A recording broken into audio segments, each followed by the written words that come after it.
जय श्री राम। जय जगन्नाथ।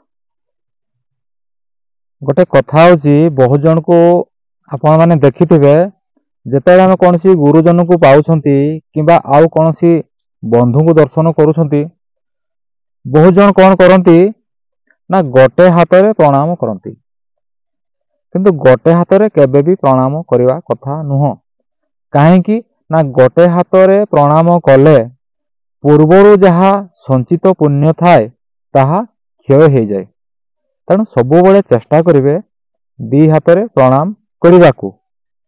एवं आउ गोटे कथा मन रखिए जदि गुरुजन कौन साधु सन्थ गुरुजन बा ब्राह्मण को आपण प्रणाम करने को जाउछंती ताले अष्टांग प्रणाम आपण करें अथवा आपण बाम हाथ बाम गोड़ को एवं डाहाण हाथ डाहाण गोड़ को स्पर्श करी गुरुजन को प्रणाम करने उचित।